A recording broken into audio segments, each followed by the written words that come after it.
I the hole for refusing to pay for my sister's husband's surgery with my inheritance college money? Context my sister parenthesis, F27. I parenthesis, 18F lost our dad a year ago. He was my only parent, mom was never in mine or my sister's life. Dad left money parenthesis, inheritance. For me and sister, and she used her inheritance to get new cars and renovate her house. I live with my aunt right now cause my brother-in-law didn't let me stay with my sister. I'm planning on using my inheritance money to pay for college tuition parenthesis. I've always wanted to be doctor, but haven't decided what branch yet. My sister and Amp, I haven't been close. It started after she got married to her chronically ill husband, who was allowed to make backhanded comments about dad and mock his illness and make a scene at his funeral.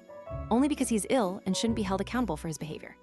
I've distanced myself, but my sister kept visiting a lot lately venting about my brother-in-law's condition. He's been in and Amp out the hospital for heart problems and in need for surgery. She brought up my inheritance money several times, but I end up cutting the conversation.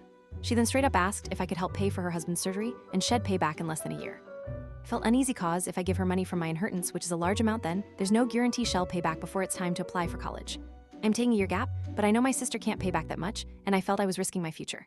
I refused to help, and she had a meltdown at my aunt's house calling me heartless, cruel with no empathy. Said that her husband's health should be a priority, and I needed to help because education is nothing compared to someone's health, and asked if I'd be happy to see her as a widow and my nephew with no father. My aunt suggested others pay, but most of them cut my sister and her husband off. I argued that her husband's poor health isn't my fault after she kept blaming and guilt-tripping me.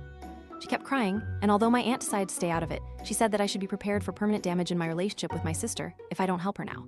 She's been sending texts and pictures of her family telling me this is what I was saying no to, a happy, healthy family with a healthy husband and father.